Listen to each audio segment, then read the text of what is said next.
Side पे side चलो side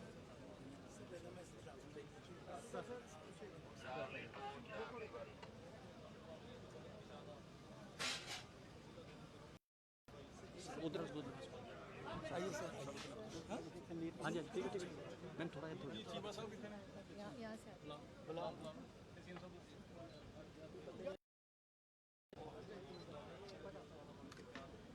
ये टोटल लेआउट प्लान है सर 25 एकड़ की जगह है 433 मीटर की फ्रंट है सर ये इतने मेन जो एकेडमिक ब्लॉक है सर ये है सर एंड ये ऑडिटोरियम बनेगा ये साडा जो क्लासिक के वास्ते इतने कोटा किट बना के इतने बनाया जाएगा सर ये इतने सर छोटा जहा साडा शॉपिंग कॉम्प्लेक्स है ये स्टार दी रेजिडेंसी जाएगी इतने ओपनिंग थिएटर है इतने पीछे स्पोर्ट्स एक्टिविटी के वास्ते जगह है कैमरा बीच में बिठाया बीच में व्यू है इस बिल्डिंग का सर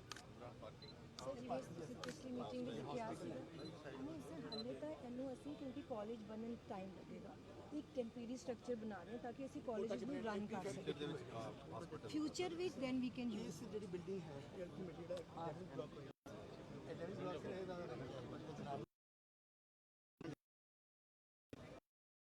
ਇਹ ਵਾਲਾ ਕਾਰਨਰ ਹੈ ਨਾ ਸਰ ਇਹ ਹੈ ਆਹ ਵਾਲਾ ਕਾਰਨਰ ਹੈ ਸਰ ਇਹ ਕਾਰਨਰ ਇਹ ਫਰੰਟ ਜਿਹੜਾ ਹੈ ਇਹ ਫੇਸਿੰਗ ਹੋਏਗਾ ਟੋਟਲੀ ਆਪਾਂ ਹੁਣ ਕਿੱਥੇ ਖੜੇ ਆ ਆਪਾਂ ਸਰ ਅਸੀਂ ਇੱਥੇ ਖੜੇ ਆ ਇੱਥੇ ਆਪਾਂ ਸਾਈਡ ਤੇ ਇੱਥੇ ਖੜੇ ਇਸ ਥਾਂ ਆ ਫਰੰਟ ਹੈ ਨਾ ਰੋਡ ਦਾ ਫਰੰਟ ਇਧਰਲੇ ਪਾਸੇ ਦਿਖੂਗਾ ਮੂੰਹ ਸੜਕ ਵੱਲ ਹੋਏਗਾ ਸਰ ਇਹ ਸਾਰਾ गाड़ियाँ इधर जाके पार्किंग ਬਿਲਕੁਲ ਫਰੰਟ ਇਧਰ ਦਾ ਹੋਏਗਾ थोड़ा इधर ही रहो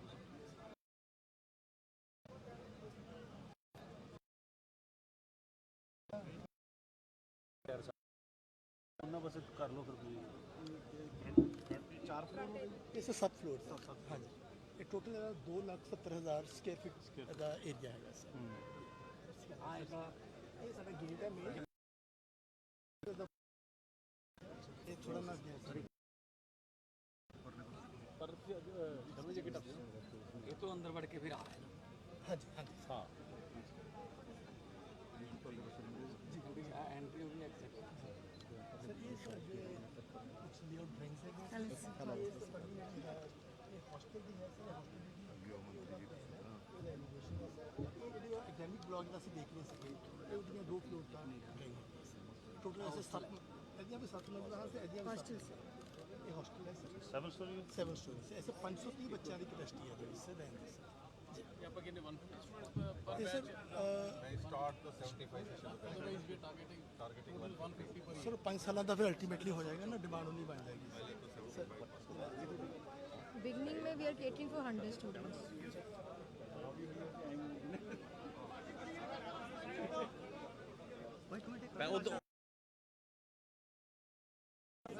फोटो क्लिक कर ली सर एक मिनट प्लीज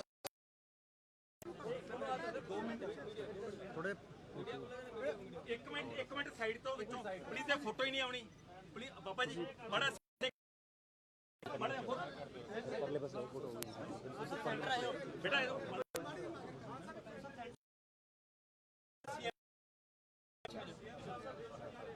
इधर पास हाँ तो कर लो बस इतने करके बाबा जी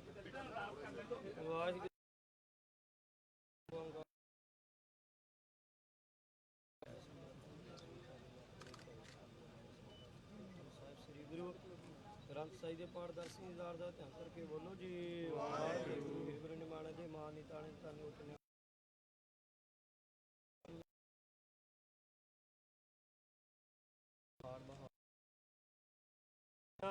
ਬਾਤ ਸਾਹੀਆਂ ਜੇ ਸਤਿਗੁਰ ਨਦਰ ਕਰੇ ਨਿਮਤੇ ਕਹਵ ਨਾਮ ਦੇ ਮੇਰਾ ਮਨ ਕੰਸੀ ਗੁਲ ਮਹਾਵਾਕ ਅਨੁਸਾਰ ਸਮੂਹ ਇਲਾਕੇ ਦੀਆਂ ਸੰਗਤਾਂ ਮਨਮਤੇ ਪਾਤਸ਼ਾਹ ਸੀਆਂ ਭਗਵੰਤ ਜੀ ਮਾਨ ਧੰਨ ਧੰਨ ਸੰਤ ਬਾਬਾ ਤਰਸੀ ਮਹਾਰਾਜ ਤੇਰੇ ਸੇਵਕਾਂ ਵੱਲੋਂ ਸੰਤ ਸੇਵਕ ਜਥੇ ਵੱਲੋਂ ਮੱਤੇ ਪਾਤਸ਼ਾਹ ਦੀ ਉੱਪਰ ਰੱਖਿਆ ਜਾ ਰਿਹਾ ਕਿਰਪਾ ਕਰਿਓ ਸੰਗਤ ਦੇ ਮੱਤੇ ਪਾਤਸ਼ਾਹ ਜਿੰਨੀਆਂ ਵੀ ਸੰਗਤਾਂ ਹਾਜ਼ਰ ਕਿਰਪਾ ਕਰਨੀ ਮੱਤੇ ਪਾਤਸ਼ਾਹ ਦਾ ਖੁਸ਼ੀਆਂ ਬਖਸ਼ਣੀਆਂ ਮਨੋਕਾਮਨਾ ਸੰਪੂਰਨ ਕਰਨਿਆ ਰਹਿੰਦੇ ਕਾਰਜ ਸੰਤ ਮਹਾਰਾਜ ਜੀ ਦੁਕਾਲੰ ਪ੍ਰਨਾਸੀ दयालंग स्वरूपे सदा अंग संग अभंग कबूते मते पातशाह ही कार्य आप करवा लेने सेवा को सेवन आई हुक्म बूझ नानक परमत पाई मते पातशाह जो आप दर आवे मुँह मंगिया मरादा पावे अड़े सो चढ़े सरन परे सो तरे सही प्यारे मेल जिन्ना मिला तेरा नाम चिते आवे गुरु नानक नाम चढ़ती कला तेरे सरवत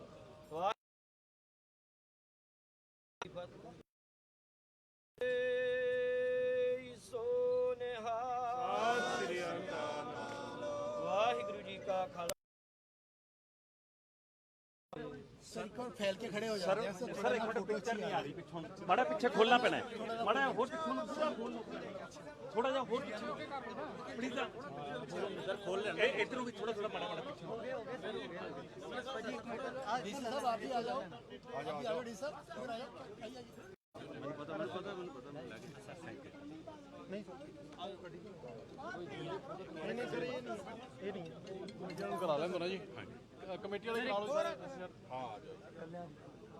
इधरों ले लो इधरों ले लो जगह चलो कोई ना इधर से ले लो कमेटी का ले लो भाई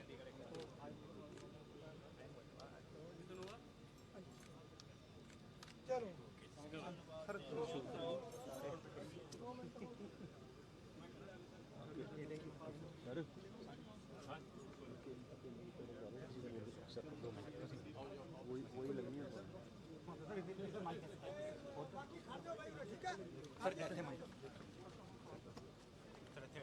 ਸੀਐਮ ਸਾਹਿਬ ਇੱਕ ਮਿੰਟ ਇੱਕ ਮਿੰਟ ਬੇਟਾ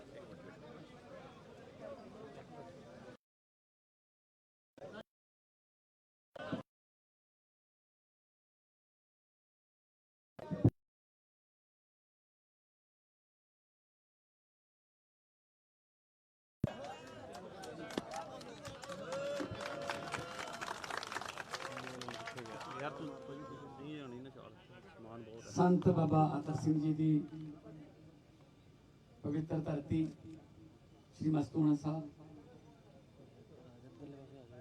ਅੱਜ ਇੱਥੇ ਇੱਕ ਬਹੁਤ ਵੱਡੇ ਸਮਾਜਿਕ ਕੰਮ ਦੀ ਸ਼ੁਰੂਆਤ ਕਰਨ ਲਈ ਮਾਂ ਨੇ ਮੇਰੀ ਡਿਊਟੀ ਲਾਈ ਮੈਂ ਆਪਣੇ ਆਪ ਨੂੰ ਕਿਸਮਤ ਵਾਲਾ ਸਮਝਦਾ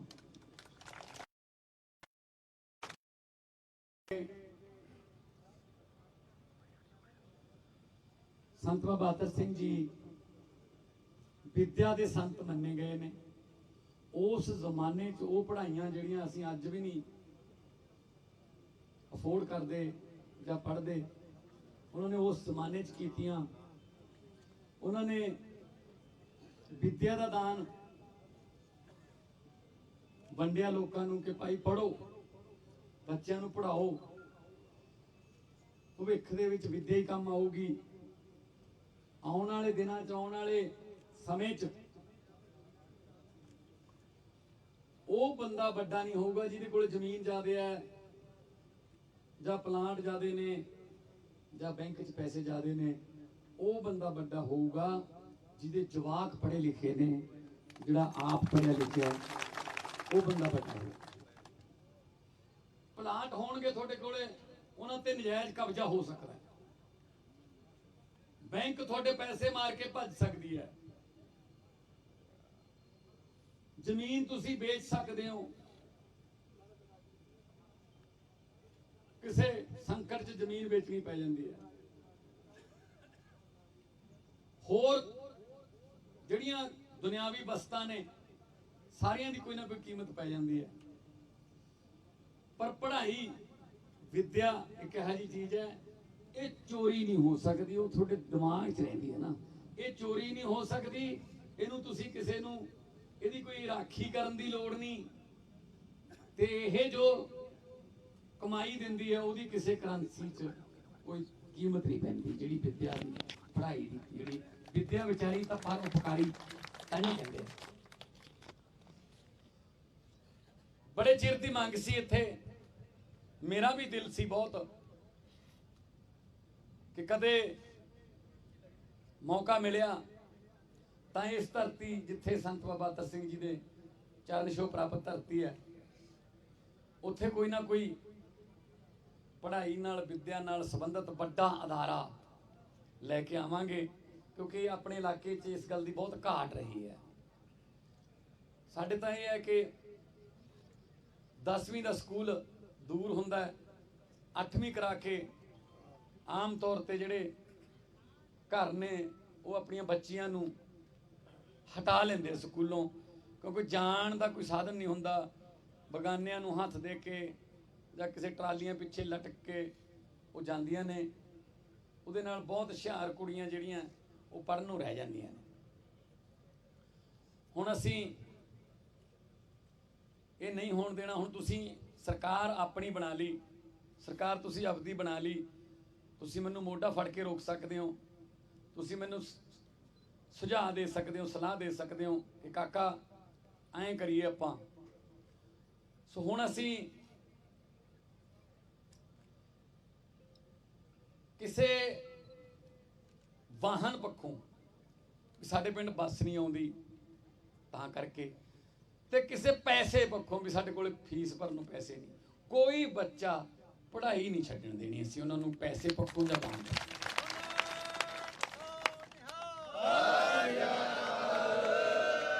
ਅੱਜ ਇੱਥੇ ਮੈਂ ਧੰਨਵਾਦੀ ਹਾਂ ਅੰਗੀਠਾ ਸਾਹਿਬ ਗੁਰਦੁਆਰਾ ਸਾਹਿਬ ਦੀ ਕਮੇਟੀ ਦਾ, ਜਿਨ੍ਹਾਂ ਨੇ 25 ਏਕੜ ਜ਼ਮੀਨ ਸਰਕਾਰ ਨੂੰ ਮੈਡੀਕਲ ਕਾਲਜ ਤੇ ਹਸਪਤਾਲ ਇਹ ਬਣਾਉਣ ਵਾਸਤੇ ਸਾਨੂੰ ਦਿੱਤੀ ਹੈ। ਅੱਜ ਉਹਦਾ ਉਦਘਾਟਨ ਹੋਇਆ ਹੈ।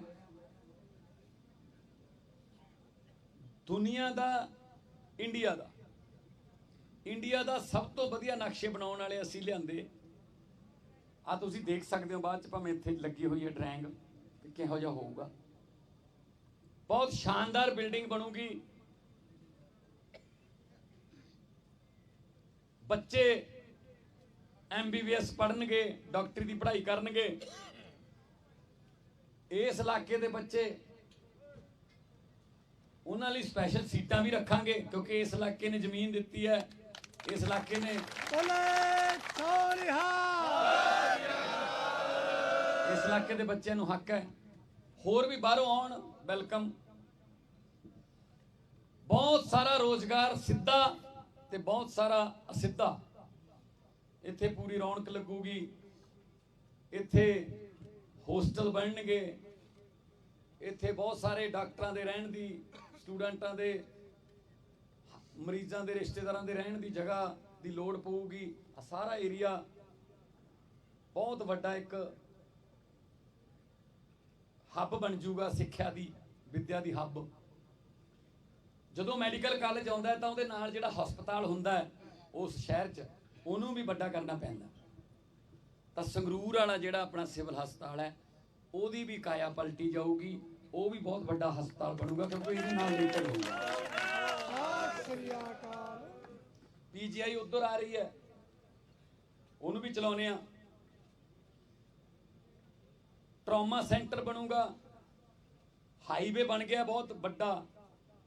ਗੰਗਾ ਨਗਰ ਤੋਂ ਲੈ ਕੇ ਚੰਡੀਗੜ੍ਹ ਤੱਕ ਕੋਈ ਟਰਾਮਾ ਸੈਂਟਰ ਨਹੀਂ ਹੈਗਾ। ਬਠਿੰਡੇ ਕਿਸੇ ਦੇ ਕੋਈ ਰੱਬ ਨਾ ਕਰੇ ਐਕਸੀਡੈਂਟ ਹੋ ਗਿਆ, ਸਿਰ 'ਚ ਸੱਟ ਵੱਜੀ, ਉਹਨਾਂ ਨੂੰ ਕਹਿੰਦੇ ਨੇ PGI ਲੈ ਜਾਓ। PGI ਦੀ ਜਗ੍ਹਾ ਜੇ ਉਹ ਘੰਟੇ ਬਾਅਦ ਇੱਥੇ ਉਹਦਾ ਇਲਾਜ ਹੋ ਜਾਏ, ਉਹਦੀ ਜਾਨ ਬਚ ਜੂਗੀ। ਆਹੀ ਜਿਹੜੇ 2 ਘੰਟੇ 345 ਕਰੋੜ ਰੁਪਏ ਦਾ ਪ੍ਰੋਜੈਕਟ ਹੈ। ਔਰ ਨਾਲ ਨਾਲ ਆਲੇ ਦੁਆਲੇ ਵਾਲੀਆਂ ਸੜਕਾਂ ਜਿਹੜੀਆਂ ਨੇ 18 ਫੁੱਟੀਆਂ ਕਰਾਂਗੇ। ਪੂਰਾ ਇੱਕ, ਜਦੋਂ ਇੱਥੋਂ ਦੀ ਲੰਘਣ ਲੋਕ, ਤਾਂ ਉਹਨਾਂ ਨੂੰ ਇਹ ਲੱਗੇ ਪਤਾ ਕਿ ਭਾਈ ਇੱਥੇ ਸੰਤ ਬਾਬਾ ਅਤਰ ਸਿੰਘ ਜੀ ਦੀ ਧਰਤੀ ਹੈ, ਇਹ ਵਿੱਦਿਆ ਦਾ ਸੈਂਟਰ ਬਣਿਆ ਹੋਇਆ, ਇੱਥੇ ਪੜ੍ਹਾਈ ਦਾ ਸੈਂਟਰ ਬਣਿਆ ਹੋਇਆ। ਮੈਂ ਆਪਦੀ 8ਵੀਂ 9ਵੀਂ 10ਵੀਂ ਦੀ ਪੜ੍ਹਾਈ ਸੰਤ ਬਾਬਾ ਅਤਰ ਸਿੰਘ ਜੀ ਦੇ ਜਨਮ ਸਥਾਨ ਚੀਮਾ ਮੰਡੀ ਤੋਂ ਕੀਤੀ ਹੈ, ਜਿਹਨੂੰ ਆਪਾਂ ਅੰਦਰਲਾ ਗੁਰਦੁਆਰਾ ਕਹਿ ਦਿੰਦੇ ਹਾਂ।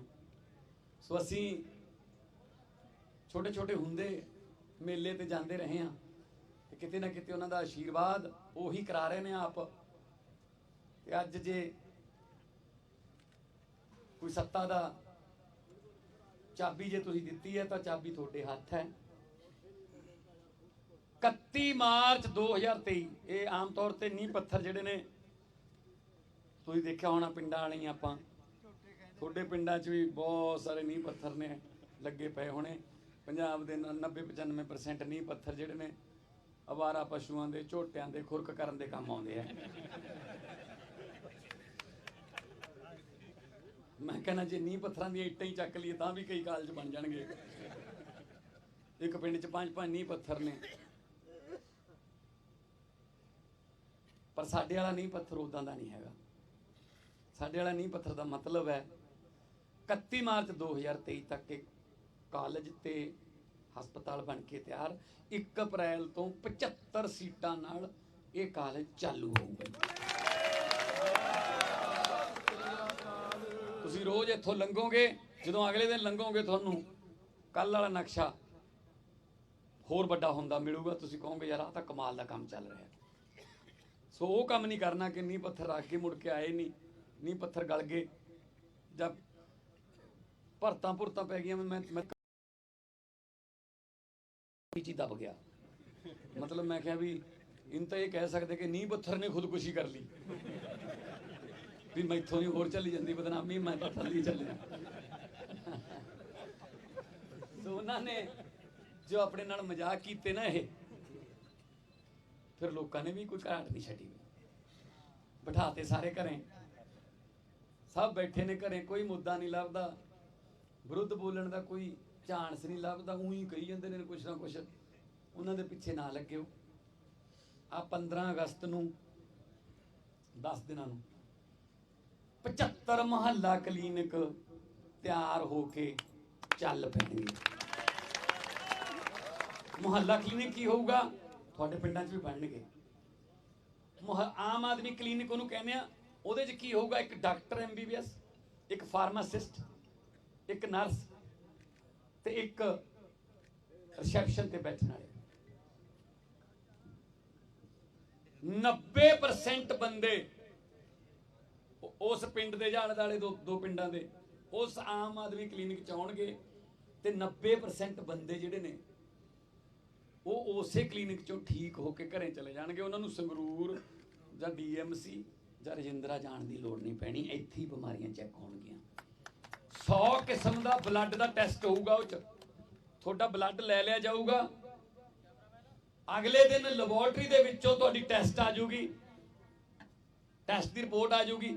ਉਹ ਰਿਪੋਰਟ ਤੁਹਾਡੇ ਫੋਨ ਤੇ ਵੀ ਆ ਜਾਊਗੀ, ਤੁਹਾਨੂੰ ਬੁਲਾ ਲਿਆ ਜਾਊਗਾ। ਜਿੰਨਾ ਇਲਾਜ ਉੱਥੇ ਹੀ ਹੋ ਸਕਦਾ ਹੈ ਉਹ ਰਿਪੋਰਟ ਮੁਤਾਬਕ ਉੱਥੇ ਹੋ ਜਾਊਗਾ। ਜੇ ਇੱਕ ਅੱਧਾ ਕੋਈ ਥੋੜਾ ਬਹੁਤ ਵੱਧ ਬਿਮਾਰੀ ਹੋਈ ਤਾਂ ਫਿਰ ਤੁਹਾਨੂੰ ਕਹਿ ਦਾਂਗੇ ਭਾਈ ਸੰਗਰੂਰ ਜਾਇਆ ਜਾਂ ਫਿਰ ਆਹ ਕਾਲਜ ਦੇ ਵਿੱਚ ਜਿਹੜਾ ਹਸਪਤਾਲ ਹੈ ਉੱਥੇ ਦਿਖਾਇਆ।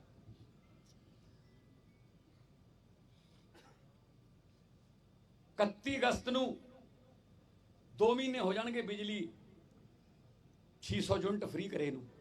1 ਜੁਲਾਈ ਨੂੰ ਕੀਤੀ ਸੀ, 2 ਮਹੀਨਿਆਂ ਬਾਅਦ ਬਿੱਲ ਆਉਂਦਾ ਆਪਣਾ, ਜੁਲਾਈ ਤੇ ਅਗਸਤ। ਸਤੰਬਰ ਦੇ ਪਹਿਲੇ ਹਫਤੇ ਬਿੱਲ ਆਊਗਾ। ਕੋਈ ਕਿਲੋਵਾਟ ਦਾ ਚੱਕਰ ਨਹੀਂ ਉਹ 'ਚ, 600 ਯੂਨਿਟ ਤੋਂ ਥੱਲੇ ਚਾਹੀਦਾ ਬਸ। ਕੋਈ ਆਮ ਘਰ ਹੋਵੇ, ਕੋਈ BC ਹੋਵੇ, ਕੋਈ SC ਹੋਵੇ, BPL ਹੋਵੇ, 600 ਯੂਨਿਟ ਤੋਂ ਥੱਲੇ ਚਾਹੀਦਾ। ਮੈਂ ਬਿਜਲੀ ਬੋਰਡ ਨੂੰ ਪੁੱਛਿਆ ਮੈਨੂੰ ਸਾਰਾ ਰਿਕਾਰਡ ਦੱਸੋ, ਝੂਠ ਨਾ ਬੋਲਿਓ, ਕਿਉਂਕਿ ਮੈਂ ਲੋਕਾਂ 'ਚ ਅੱਗੇ ਬੋਲਣਾ ਤੇ ਮੈਂ ਝੂਠ ਬੋਲਦਾ ਨਹੀਂ। ਮੈਨੂੰ ਇਹ ਦੱਸੋ ਕਿੰਨੇ ਘਰਾਂ ਨੂੰ ਬਿਜਲੀ ਦਾ ਬਿੱਲ 0 ਆਊਗਾ ਜੂਨ ਤੇ ਜੁਲਾਈ ਦਾ, ਜੁਲਾਈ ਤੇ ਅਗਸਤ ਦਾ? ਉਹ ਕਹਿੰਦੇ ਜੀ 74 ਲੱਖ ਮੀਟਰ ਹੈ, 51 ਲੱਖ ਘਰਾਂ ਨੂੰ 0 ਬਿੱਲ ਆਊਗਾ। ਤੁਹਾਡੇ ਵੀ ਹੋਣਗੇ, ਉਹ 'ਚ ਤੁਹਾਡੇ ਵੀ ਹੋਣਗੇ। ਮੈਂ ਕਿਹਾ ਜੀ ਅਗਲੇ ਗਾਹਾਂ ਅੱਗੇ ਤਾਂ ਚਲੋ ਗਰਮੀ ਵਾਲੇ ਨੇ, ਗਰਮੀ 'ਚ ਤਾਂ ਫਿਰ ਵੀ ਪੱਖਾ AC ਚਲਾਉਣਾ ਪੈ ਜਾਂਦਾ। ਅੱਗੇ ਗਾਹਾਂ ਉਹ ਕਹਿੰਦੇ ਜੀ ਨਵੰਬਰ ਤੇ ਦਸੰਬਰ ਦਾ ਜਿਹੜਾ ਮਹੀਨਾ ਹੋਊਗਾ, ਸਰਦੀਆਂ 'ਚ ਬਿਜਲੀ ਘੱਟ ਖਪਦੀ ਹੈ। ਰਜਾਈ ਲੈਣੀ ਹੁੰਦੀ ਹੈ, 1 ਦੀ ਥਾਂ 2 ਲੈ ਲਓ।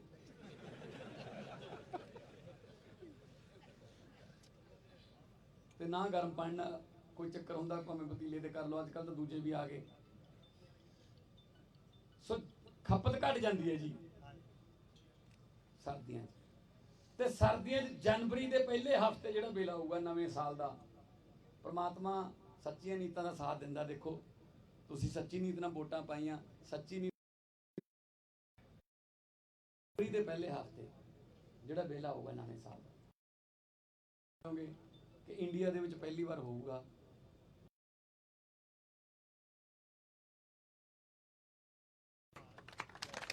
%90 ਤੋਂ ਉੱਪਰ ਪਹਿਲਾਂ ਕਦੇ ਨਹੀਂ ਆਇਆ ਭਾਰਤ ਦੇ ਵਿੱਚ ਇਦਾਂ ਦਾ ਬਿੱਲ। ਇਹ ਕੀ ਕਹਿੰਦੇ ਆ ਵਿਰੋਧੀ ਪਾਰਟੀਆਂ ਵਾਲੇ ਫ੍ਰੀ ਕਿਉਂ ਐਂ ਕਿਉਂ ਫ੍ਰੀ ਦੇਈ ਜਾਂਦੇ ਹੋ ਵੀ ਅਸੀਂ ਕਿਹੜਾ ਕਰਜ਼ਾ ਲੈ ਕੇ ਦਿੰਨੇ ਆ, ਤੁਸੀਂ ਟੈਕਸ ਦਿੰਦੇ ਹੋ ਜੀ, ਅਸੀਂ ਤੁਹਾਨੂੰ ਉਹੀ ਟੈਕਸ ਵਾਪਸ ਦੇਈ ਜਾਂਦੇ ਆ, ਇਹ 'ਚ ਫ੍ਰੀ ਕੀ ਹੈ? ਤੁਸੀਂ ਡੀਜ਼ਲ ਤੇ ਟੈਕਸ ਦਿੰਦੇ ਹੋ, ਤੁਸੀਂ ਸੀਖਾਂ ਵਾਲੀ ਡੱਬੀ ਤੇ ਟੈਕਸ ਦਿੰਦੇ ਹੋ, ਤੁਸੀਂ ਚਾਹ ਪੱਤੀ ਤੇ ਗੁੜ ਪੱਤੀ ਤੇ ਟੈਕਸ ਦਿੰਦੇ ਹੋ, ਬਿਜਲੀ ਤੇ ਟੈਕਸ ਦਿੰਦੇ ਹੋ, ਤੁਸੀਂ ਹਰ ਚੀਜ਼ ਜਿਹੜੀ ਖਰੀਦਦੇ ਹੋ, ਹਲਦੀ ਚਾਹ ਸਭ ਤੇ ਟੈਕਸ ਦਿੰਦੇ ਹੋ, ਤੇ ਫਿਰ ਉਹ ਟੈਕਸ ਸਰਕਾਰ ਕੋਲੇ ਆਉਂਦਾ ਹੈ, ਤੇ ਸਰਕਾਰ ਉਹੀ ਟੈਕਸ ਆਪ ਖਾਣ ਦੀ ਬਜਾਏ ਜੇ ਤੁਹਾਨੂੰ ਮੋੜਨ ਲੱਗ ਜੇ, ਇਹ 'ਚ ਫ੍ਰੀ ਦਾ ਕੀ ਹੈ ਜੀ? ਜਾਂ ਤਾਂ ਹੋਵੇ ਕਰਜ਼ਾ ਲੈ ਕੇ ਅਸੀਂ ਤੁਹਾਨੂੰ ਦਿੰਦੇ ਹੋਈਏ ਕੋਈ ਸਹੂਲਤਾਂ, ਕਰਜ਼ਾ ਵੀ ਮੋੜਾਂਗੇ, ਚੜ੍ਹ ਨਹੀਂ ਦਿੰਦੇ, ਨਵਾਂ ਕਰਜ਼ਾ ਮੋੜਾਂਗੇ ਜਿਹੜਾ ਉਹਨਾਂ ਨੇ ਚੜਾਇਆ ਹੋਇਆ, ਕਰਜ਼ਾ ਮੋੜਾਂਗੇ, ਤੁਹਾਨੂੰ ਸਹੂਲਤਾਂ ਦੇਵਾਂਗੇ। ਮੰਤਰੀਆਂ ਨੂੰ ਕਿੰਨਾ ਕੁਝ ਫ੍ਰੀ ਹੈ ਜੀ, ਤੇਲ ਫ੍ਰੀ ਉਹਨਾਂ ਦਾ, ਇੰਟਰਨੈਟ ਫ੍ਰੀ ਹੈ, ਬਿਜਲੀ ਫ੍ਰੀ ਹੈ, ਰੇਲ ਗੱਡੀ ਜਹਾਜ਼ਾਂ 'ਚ ਆਉਣਾ ਜਾਣਾ ਫ੍ਰੀ ਹੈ। ਜੋ ਉਹਨਾਂ ਨੂੰ ਫ੍ਰੀ, ਜਨਤਾ ਨੂੰ ਕਿਉਂ ਨਹੀਂ ਹੋ ਸਕਦਾ? ਵੀ ਜਨਤਾ ਨਹੀਂ ਤਾਂ ਬਣਾਏ ਨੇ। ਜੋ ਚੀਜ਼ ਮੰਤਰੀਆਂ ਨੂੰ ਫ੍ਰੀ ਹੈ, ਅਸੀਂ ਤਾਂ ਉਹੀ ਲੋਕਾਂ ਨੂੰ ਫ੍ਰੀ ਕਰਾਂਗੇ ਜੋ ਕਰਨਾ। ਬਾਹਰਲੇ ਮੁਲਕਾਂ 'ਚ ਦਿੰਦੇ, ਅਮਰੀਕਾ ਕੈਨੇਡਾ 'ਚ, ਉੱਥੇ ਉਹਨੂੰ ਸੋਸ਼ਲ ਸਿਕਿਉਰਿਟੀ ਕਹਿ ਦਿੰਦੇ ਆ, ਇੱਥੇ ਵੀ ਸੋਸ਼ਲ ਸਿਕਿਉਰਿਟੀ ਕਹਿ ਦਿੰਦੇ ਆ। ਫਿਰ ਸੋ ਸਕੂਲ ਬਣਨਗੇ ਟੌਪ ਦੇ, ਸਕੂਲਾਂ 'ਚ ਸਟਾਫ ਰੱਖਿਆ ਜਾਊਗਾ। ਆ ਮੇਰੇ ਨਾਲ ਮੰਤਰੀ ਜੀ ਖੜੇ ਨੇ, ਮੀਤ ਹੇਅਰ, ਖੇਡਾਂ ਦੇ ਮੰਤਰੀ ਨੇ। ਖੇਡ ਮੇਲੇ ਖਤਮ ਹੀ ਕਰਤੇ ਸਕੂਲਾਂ 'ਚੋਂ। ਪਹਿਲਾਂ ਖੋ ਖੋ ਹੁੰਦੀ, ਦੌੜਾਂ ਹੁੰਦੀਆਂ ਬੱਚਿਆਂ ਦੀਆਂ, ਭਾਰ ਚੱਕਣ ਦੇ ਮੁਕਾਬਲੇ ਹੁੰਦੇ, ਬਾਕਸਿੰਗ ਹੁੰਦੀ, ਕਬੱਡੀ ਹੁੰਦੀ, ਕਿੰਨੀਆਂ ਖੇਡਾਂ ਖਤਮ ਹੀ ਕਰਤੀਆਂ। ਮਾਸਟਰਾਂ ਦੀਆਂ ਪੋਸਟਾਂ ਹੀ ਖਤਮ ਕਰਤੀਆਂ। ਕੌਣ ਖੜਾ ਹੋਊਗਾ ਉਹਨਾਂ ਨੂੰ? ਉਹ ਸਾਰਾ ਕੁਝ ਲੈ ਕੇ ਆਵਾਂਗੇ ਵਾਪਸ। ਹੁਣ ਦੇਖੋ ਆਪਣੇ ਮੁੰਡੇ ਕੁੜੀਆਂ, ਉਹ ਜਿਹੜੀਆਂ ਖੇਡਾਂ ਚੱਲਦੀਆਂ ਨੇ ਅੱਜ ਕੱਲ ਬਰਮਿੰਗਮ ਦੇ ਵਿੱਚ, ਕਿੰਨੇ ਮੁੰਡੇ ਕੁੜੀਆਂ ਆਮ ਘਰਾਂ ਦੇ ਮੈਡਲ ਜਿੱਤ ਰਹੇ ਨੇ ਆਪਦੀ ਮਿਹਨਤ ਸਦਕਾ। ਜੇ ਕਿਤੇ ਥੋੜਾ ਜਿਹਾ ਉਹਨਾਂ ਨੂੰ ਹੋਰ ਵਧੀਆ ਕੋਚ ਮਿਲ ਜਾਣ, ਹੋਰ ਵਧੀਆ ਮਾਹੌਲ ਮਿਲ ਜੇ, ਉਹ ਓਲੰਪਿਕ ਦੇ ਵਿੱਚੋਂ ਵੀ 골ਡ ਮੈਡਲ ਲੈ ਆਉਣਗੇ। ਓਲੰਪਿਕ ਦੇ ਵਿੱਚ ਇਹ ਸ਼ੁਰੂ ਕਰਾਂਗੇ ਚੀਜ਼ਾਂ ਇਹ ਦੁਬਾਰੇ।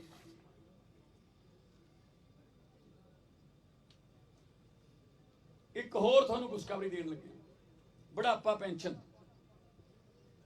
ਨਵੀਆਂ ਵੀ ਲਾਵਾਂਗੇ, ਜਿਹੜੀਆਂ ਕੋਈ ਗਲਤ ਲੱਗੀਆਂ ਨੇ ਕੱਟਾਂਗੇ ਵੀ। ਪਰ ਬੁਢਾਪਾ ਪੈਨਸ਼ਨ ਇੱਕ ਪ੍ਰਾਈਵੇਟ ਕੰਪਨੀ ਨਾਲ ਸਾਡੀ ਗੱਲ ਹੋਈ ਹੈ। ਬੁਢਾਪਾ ਪੈਨਸ਼ਨ ਜਿਹਨੂੰ ਮਿਲਦੀ ਹੈ, ਉਹਨੂੰ ਹੁਣ ਸ਼ਹਿਰ ਜਾ ਕੇ ਬੈਂਕ ਦੀ ਲਾਈਨ 'ਚ ਲੱਗ ਕੇ ਬਜ਼ੁਰਗਾਂ ਨੂੰ ਖੱਜਲ ਖੁਆਰ ਹੋਣ ਦੀ ਲੋੜ ਨਹੀਂ ਪੈਣੀ। ਬੁਢਾਪਾ ਪੈਨਸ਼ਨ 1, 2, 3 ਤਰੀਕ ਨੂੰ ਮਹੀਨੇ ਦੀ ਪਹਿਲੇ 3-4 ਦਿਨਾਂ 'ਚ ਤੁਹਾਡੇ ਘਰੇ ਆ ਕੇ ਕੁੰਡਾ ਖੜਕਾ ਕੇ ਦੇ ਕੇ ਜਾਇਆ ਕਰਨਗੇ। ਜਿਹੜਾ ਉਹ ਬਿਜਲੀ ਦਾ ਹੁੰਦਾ ਮੀਟਰ ਅੰਗੂਠਾ ਲਾਉਣ ਵਾਲਾ, ਉਹਦੇ ਨਾਲ ਅੰਗੂਠਾ ਲਵਾਂਗੇ, ਪੈਸੇ ਤੁਹਾਨੂੰ ਘਰੇ ਮਿਲਣਗੇ ਜੀ। ਖੱਜਲ ਖੁਆਰੀਆਂ ਬਚਣਗੀਆਂ, ਸਮਾਜਿਕ ਜਿਹੜਾ ਮਸਲਾ ਉਹ ਹੱਲ ਹੋਊਗਾ। ਮੈਂ ਸਾਰੇ ਘਰਾਂ 'ਚ ਨਹੀਂ ਕਹਿੰਦਾ, ਪੰਜੇ ਉਂਗਲਾਂ ਇੱਕੋ ਜਿਹੀ ਨਹੀਂ ਹੁੰਦੀਆਂ। ਕਈ ਘਰਾਂ ਦੀਆਂ ਸ਼ਿਕਾਇਤਾਂ ਇਹ ਨੇ ਕਿ ਮੁੰਡਾ ਬੇਬੇ ਬਾਪੂ ਤੋਂ ਅੰਗੂਠਾ ਲਵਾ ਲੈਂਦਾ, ਪਿਲਸਣ ਕਢਾ ਲੈਂਦਾ, ਪਰ ਦਿੰਦਾ ਨਹੀਂ ਉਹਨਾਂ ਨੂੰ। ਇਹਦੇ ਨਾਲ ਕੀ ਹੋਊਗਾ? ਕੁੰਡਾ ਖੜਕਾ ਕੇ ਤੁਹਾਡੇ ਘਰੇ ਆਉਣਗੇ, ਬੇਬੇ ਬਾਪੂ ਭਾਵੇਂ ਮੰਜੇ ਤੇ ਪਏ ਨੇ, ਉਹਨਾਂ ਦਾ ਅੰਗੂਠਾ ਲਵਾ ਕੇ ਇੱਕ ਵਾਰੀ ਪੈਨਸ਼ਨ ਉਹਨਾਂ ਦੇ ਹੱਥ 'ਚ ਦੇ ਦਾਂਗੇ। ਉਹ ਭਾਵੇਂ ਅਗਲੇ ਹੱਥ ਨਾਲ ਆਪਦੇ ਮੁੰਡੇ ਨੂੰ ਦੇ ਦੇ, ਆਪਦੀ ਨੂੰਹ ਨੂੰ ਦੇ ਦੇ, ਆਪਦੇ ਪੁੱਤ ਨੂੰ ਦੇ ਦੇ, ਸਾਨੂੰ ਕੋਈ ਨਹੀਂ ਦੇਣਾ ਦੇ। ਕੇਰਾ ਉਹਨਾਂ ਕੋਲੇ ਪਹੁੰਚੂਗੀ। ਆਟਾ ਦਾਲ ਸਕੀਮ ਉਹ ਵੀ ਸ਼ੁਰੂ ਹੋਊ। ਆਟਾ ਲੈਣਾ, ਆਟਾ ਲੈ ਲਿਓ 1 ਕਿਲੋ। ਮੈਂ 1 ਕਿਲੋ ਦੀ ਐਗਜ਼ਾਮਪਲ ਦਿੰਦਾ ਉਦਾਹਰਨ। ਜੇ ਕਣਕ ਲੈਣੀ ਹੈ, ਕਣਕ ਵੀ ਕਿਲੋ ਮਿਲੂ। ਪਿਸਾਈ ਦਾ ਕੋਈ ਪੈਸਾ ਨਹੀਂ, ਪਿਸਾਈ ਦਾ ਵੀ ਜੇ ਤੁਸੀਂ ਕਣਕ ਨਹੀਂ ਲੈਣੀ, ਆਟਾ ਲੈਣਾ, ਪਿਸਾਈ ਦਾ ਵੀ ਅਸੀਂ ਦੇਵਾਂਗੇ। ਕਾਰ ਆਊਗੀ ਇੱਕ, ਉਹ 'ਚ ਆਟਾ ਦਾਲ ਦੀ ਪੈਕਿੰਗ ਹੋਊਗੀ, ਉਹਦੇ ਲਿਖਿਆ ਹੋਊ ਗਰੀਬਾਂ ਨੂੰ ਮੁਫਤ ਰਾਸ਼ਨ ਵੰਡਣ ਵਾਲੀ ਕਾਰ। ਤੇ ਫਿਰ ਜਿਹੜੇ ਵੱਡੇ ਘਰ ਨੇ, ਕਿਸੇ ਨਾਟਕਾਂ ਵਾਲੇ ਨੇ,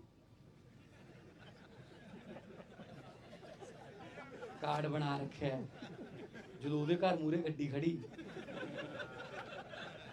ਜਿੱਤੇ ਲਿਖਿਆ ਹੋਇਆ ਗਰੀਬਾਂ ਨੂੰ ਰਾਸ਼ਨ ਵੰਡਣ ਵਾਲੀ ਕਾਰ, ਜਦੋਂ ਬੈਲ ਮਾਰੀ ਵੀ ਭਾਈ ਗਰੀਬਾਂ ਵਾਲੀ ਬੋਰੀ ਆ ਗਈ ਲਹਾ ਲਓ, ਉਹਨੇ ਕੁੰਡਾ ਹੀ ਨਹੀਂ ਖੋਲਣਾ, ਕਹਿੰਦਾ ਮੈਂ ਤਾਂ ਹੈ ਨਹੀਂ। ਸਹੀ ਹੈ ਨਾ? ਐਂ ਚੈੱਕ ਕਰਾਂਗੇ ਉਹਨਾਂ ਨੂੰ, ਕਿਉਂਕਿ ਪਿੰਡਾਂ 'ਚ ਤੁਹਾਨੂੰ ਪਤਾ ਹੀ ਆ ਅੱਲ ਪੈ ਜਾਂਦੀ ਆ, ਫਿਰ ਅਗਲਾ ਕਹਿੰਦਾ ਭੁੱਖਿਆਂ ਤੇ ਜਾਣਾ, ਉਹ ਘਰ ਆ ਬਾਈ ਚੌਥਾ, ਮੁੜ ਕੇ ਕਈ ਪੀੜ੍ਹੀਆਂ ਅੱਲ ਨਹੀਂ ਨਿਕਲਦੀ ਉਹ। ਸੋ ਮੇਰੇ ਦਿਮਾਗ 'ਚ ਸਾਰਾ ਕੁਝ, ਆਪਾਂ ਉਹਨਾਂ ਨੂੰ ਕੁਝ ਨਹੀਂ ਕਹਿੰਦੇ ਵੀ ਭਾਈ ਤੁਸੀਂ ਹਟ ਜਾਓ ਜਾਂ ਨਾ ਕਟਾ ਲਓ, ਆਪਾਂ ਤਾਂ ਗੱਡੀਆਂ ਖੜਾਵਾਂਗੇ ਉਹਨੇ ਘਰ ਮੂਹਰੇ ਜਾ ਕੇ ਵੀ ਆ ਗਏ ਭਾਈ, ਅੱਗੇ ਤਾਂ ਸੋਚੀ ਖੜੇ ਹੋ। ਰਿਸ਼ਤੇ ਹੁਣ ਹਟ ਜਾਂਦੇ, ਨਾਲ ਕਹਿੰਦਾ ਭੁੱਖਿਆਂ ਦੇ ਕਹਿੰਦੇ ਨੇ, ਛੱਡ ਪਰੇ ਯਾਰ।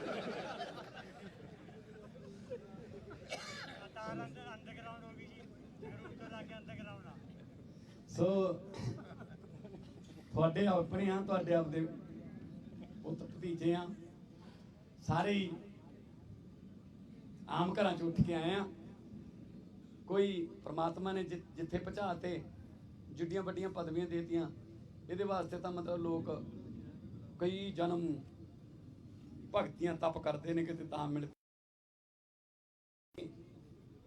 ਇੰਨਾ ਮਾਨ ਸਨਮਾਨ ਦੇਤਾ, ਇਹ ਤੋਂ ਵੱਡਾ ਕੋਈ ਪੁੰਨ ਨਹੀਂ। ਤੇ ਫਿਰ ਮਾਨ ਸਨਮਾਨ ਲੈ ਕੇ ਐਡੀ ਵੱਡੀ ਕੁਰਸੀ ਤੇ ਬਹਿ ਕੇ ਵੀ ਜੇ ਲੋਕਾਂ ਦਾ ਭਲਾ ਨਾ ਕੀਤਾ, ਫਿਰ ਇਹਦੇ ਵਿੱਚ ਇਹ ਤੋਂ ਵੱਡੀ ਫਿਰ ਕੋਈ ਗੁਨਾਮੀ ਵੀ ਨਹੀਂ ਹੋਣੀ। ਸੋ ਤੁਹਾਡੀ ਸਰਕਾਰ ਤੁਹਾਡੇ ਦੁਆਰ, ਸੰਗਰੂਰ ਦੇ ਵਿੱਚ ਮੁੱਖ ਮੰਤਰੀ ਦੇ ਦਫ਼ਤਰ ਆਫਿਸ ਖੁੱਲੂਗਾ, ਧੂਰੀ 'ਚ ਮੁੱਖ ਮੰਤਰੀ ਦਾ ਦਫ਼ਤਰ ਖੁੱਲੂਗਾ, ਤੁਹਾਨੂੰ ਚੰਡੀਗੜ੍ਹ ਧੱਕੇ ਖਾਣ ਦੀ ਲੋੜ ਨਹੀਂ। ਇੱਥੇ ਜਾਓ ਜਾਂ ਅਮਨ ਹੋਰਾਂ ਦੇ ਦਫ਼ਤਰ ਜਾਓ, ਆਪਦਾ ਕਾਗਜ਼ ਫੜਾਓ, ਸਿੱਧੇ ਚੰਡੀਗੜ੍ਹ। ਹੁਣ ਉਹ ਪੰਗਾ ਨਹੀਂ ਹੈਗਾ ਜਿਹੜਾ ਜਥੇਦਾਰ ਨਹੀਂ ਕਰਦੇ ਹੁੰਦੇ ਸੀ ਪਹਿਲਾਂ 2-3 ਦਿਨ ਮੰਨਣੇ, ਓਏ ਹਜੇ ਟਾਈਮ ਨਹੀਂ ਮਿਲਿਆ, ਚੱਲਾਂਗੇ ਨਰਿੰਜਨ ਸਿਆਂ। ਫਿਰ ਤੀਜੇ ਦਿਨ ਕੱਢ ਗੱਡੀ, ਫਿਰ 7 ਬੰਦੇ ਬਿਠਾ ਲਏ, ਰੋਟੀ ਖਾ ਲਈ ਰਸਤੇ 'ਚ, ਜਾ ਵੜੇ ਉੱਥੇ ਮੁੱਖ ਮੰਤਰੀ ਦੇ, ਡਿਪਟੀ ਮੁੱਖ ਮੰਤਰੀ ਜਿਹਦੇ ਵੀ, ਤੁਸੀਂ ਇੱਥੇ ਬੈਠੋ, ਮੈਂ ਅੰਦਰ ਜਾ ਕੇ ਗੱਲ ਕਰਕੇ ਆਉਣਾ। ਤੁਹਾਨੂੰ ਬਾਹਰ ਬਿਠਾਇਆ ਜਾਂਦਾ ਸੀ, ਅੰਦਰ ਭਾਵੇਂ ਉਹ ਝਿੜਕਾਂ ਦਿੰਦਾ ਹੋਵੇ, ਤੂੰ ਇੱਥੇ ਕੀ ਕਰਨਾ, ਮੂੰਹ ਚੱਕ ਕੇ ਆ ਜਾਂਦੇ ਇੱਥੇ। ਬਾਹਰ ਆ ਕੇ ਕਹਿੰਦਾ ਲੈ ਬਣ ਗਈ ਗੱਲ, ਸਾਰਿਆਂ ਦੀਆਂ ਮੰਗਾਂ ਮੰਨੀਆਂ, ਤੇਰਾ ਵੀ ਨਾਂ ਲਿਆ ਗੁਰਦੇਵ ਸਿੰਘ, ਕਹਿੰਦਾ ਵੀ ਹਾਂ ਗੁਰਦੇਵ ਸਿੰਘ ਆਇਆ, ਕੋਈ ਗੱਲ ਹੀ ਨਹੀਂ। ਲੈ ਫਿਰ ਐਂ ਕਰੋ, ਫਿਰ ਠੇਕੇ ਤੇ ਲਾ ਲਓ ਗੱਡੀ, ਲੈ 20,000 ਚ ਪੈਂਦਾ ਸੀ ਜਥੇਦਾਰ, ਉਹ ਸਭ ਬੰਦ ਕਰ ਦੇਣਾ ਇਹ ਕੰਮ। ਤੁਹਾਡੇ ਘਰੇ ਸਰਕਾਰ ਆ ਗਈ, ਆਦਾ ਮੋਬਾਈਲ ਫੋਨ ਤੇ ਖੋਲੋ, ਡਰਾਈਵਿੰਗ ਲਾਇਸੈਂਸ, ਲਰਨਿੰਗ ਲਾਇਸੈਂਸ, ਆਰਸੀ ਬਣਾਉਣੀ ਹੈ, ਮੋਬਾਈਲ ਤੇ ਬਣਾਓ, ਕਾਗਜ਼ ਭਰੋ, ਨਾਲ ਦੀ ਨਾਲ ਤੁਹਾਡੇ ਮੋਬਾਈਲ ਤੇ ਆਰਸੀ ਆ ਜੂਗੀ। ਤੁਸੀਂ ਗੱਡੀ ਲੈਣੀ ਹੈ, ਸ਼ੋਰੂਮ 'ਚ ਗਏ, ਉੱਥੇ ਹੀ ਨੰਬਰ ਪਏ ਨੇ ਕੰਪਿਊਟਰ 'ਚ, ਜਿਹੜਾ ਮਰਜ਼ੀ ਨੰਬਰ ਤੁਹਾਡਾ ਪਸੰਦੀਦਾ ਹੈ ਉਹ ਲਓ, ਫਾਰਮ ਭਰ ਦੂਗਾ ਉਹ ਡੀਲਰ, ਗੱਡੀ ਦੇ ਨਾਲ ਨੰਬਰ ਤੇ ਆਰਸੀ ਨਾਲ ਲੈ ਕੇ ਨਿਕਲੋਗੇ। ਕਿਤੇ ਕੋਈ ਦਫ਼ਤਰਾਂ 'ਚ ਧੱਕੇ ਖਾਣ ਦੀ ਲੋੜ ਨਹੀਂ ਜਾਣ ਪੈਣੀ, ਆਪੀ ਤੁਹਾਡੇ ਨਾਲ ਉਹ ਜਿਹੜੀ ਮੋਬਾਈਲ ਵਾਲੀ ਆ ਉਹ ਚੱਲੂਗੀ। ਤੁਸੀਂ ਜੇ ਕੋਈ ਪੁਲਿਸ ਵਾਲਾ ਮੰਗੇ ਮੋਬਾਈਲ ਵਾਲੀ ਦਿਖਾ ਸਕਦੇ ਹੋ, ਉਹ ਮੰਨੂਗਾ ਉਹਨੂੰ, ਠੀਕ ਹੈ ਨਾ। ਬਾਕੀ ਹੌਲੀ ਹੌਲੀ ਹੋਰ ਬਹੁਤ ਵਧੀਆ ਸਕੀਮਾਂ ਆ ਰਹੀਆਂ ਨੇ। ਬਾਕੀ ਪੈਸੇ ਦੀ ਕੋਈ ਕਮੀ ਨਹੀਂ ਆਉਣੀ, ਮੈਂ ਤੁਹਾਨੂੰ ਪਹਿਲਾਂ ਵੀ ਦੱਸਿਆ ਸੀ, ਇਹਨਾਂ 'ਚੋਂ ਹੀ ਕੱਢਣਾ। ਹਜੇ ਤਾਂ ਥੋੜਾ ਜਿਹਾ, ਇੱਕ ਦਿਨ ਹੀ ਗਿਆ ਸੀ ਮੈਂ ਉਹ ਪਹਾੜਾਂ ਜਾਂ ਚੜਾਈਆਂ 'ਚ, ਉੱਥੇ ਵੱਡੇ ਵੱਡੇ ਖਜ਼ਾਨੇ, ਕੌਰੂ ਦਾ ਖਜ਼ਾਨਾ ਮੇਰੇ ਦਾਦਾ ਸੁਣਾਉਂਦਾ ਹੁੰਦਾ ਸੀ, ਕੌਰੂ ਦੇ ਖਜ਼ਾਨੇ ਉੱਥੇ ਪਏ ਨੇ, ਠੀਕ ਹੈ ਨਾ। ਪੈਸੇ ਤੁਹਾਡੇ ਨੇ, ਉਹ ਲੁੱਟ ਕੇ ਉਹਨਾਂ ਨੇ ਉੱਥੇ ਰੱਖ ਲਏ ਵੀ ਇਹ ਆਉਣ ਵਾਲੇ ਬੁਢਾਪੇ 'ਚ ਵਰਤਾਂਗੇ ਜਾਂ ਜਵਾਕ ਵਰਤਣਗੇ। ਪਰ ਉਹਨਾਂ ਨੂੰ ਇਹ ਨਹੀਂ ਪਤਾ ਸੀ ਕੋਈ ਤੀਜਾ ਇਹੋ ਜਿਹਾ ਆਊਗਾ ਕਿ ਜਿਹੜਾ ਆਮ ਲੋਕਾਂ ਦੇ ਪੈਸੇ ਨੂੰ ਆਪਦਾ ਪੈਸਾ ਸਮਝ ਕੇ ਵਿਆਜ ਸਮੇਤ ਤੁਹਾਨੂੰ ਵਾਪਸ ਕਰੂਗਾ। ਹੁਣ ਤੱਕ 9,053 ਏਕੜ ਜ਼ਮੀਨ ਨਜਾਇਜ਼ ਜੰਗਲਾਤ ਦੀ ਤੇ ਪੰਚਾਇਤ ਦੀ ਛਡਾ ਚੁੱਕੇ ਹਾਂ, 9,000 ਤੋਂ। ਹੁਣ ਜਿਹੜਾ 9,000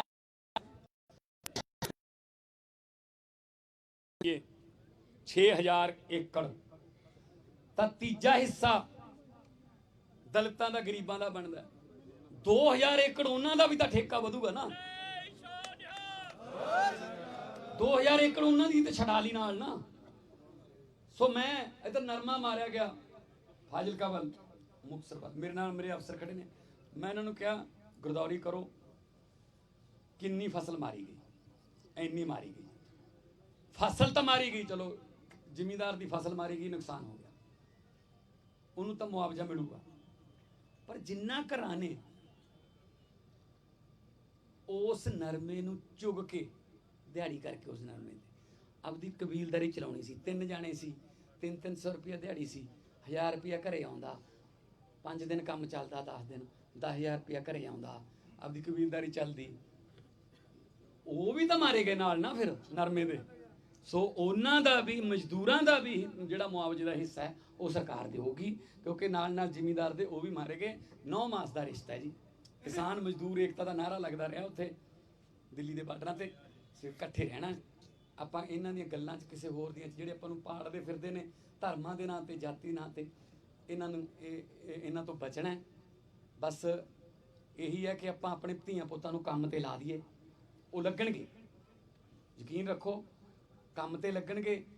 ਮੈਂ ਦੇਖਦਾ ਹੁੰਨਾ ਕਿ ਸੱਥਾਂ 'ਚੋਂ ਰੌਣਕਾਂ ਖਤਮ ਹੋ ਗਈਆਂ, ਬਜ਼ੁਰਗਾਂ ਦੀਆਂ ਅੱਖਾਂ 'ਚ ਬੇਆਸੀ, ਬੇਉਮੀਦੀ ਹੋ ਗਈ ਕਿ ਕੀ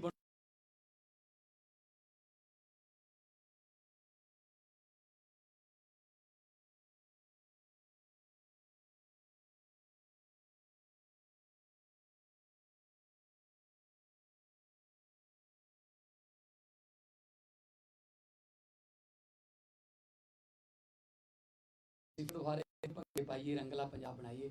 ਬਹੁਤ ਬਹੁਤ ਧੰਨਵਾਦ। ਦੋਨੇ ਹੱਥ ਉੱਪਰ ਚੱਕ ਕੇ 2 ਨਾਰੇ ਲਾ ਦਿਓ। ਇਨਕਲਾਬ ਬੋਲੇ ਸੋ ਨਿਹਾਲ।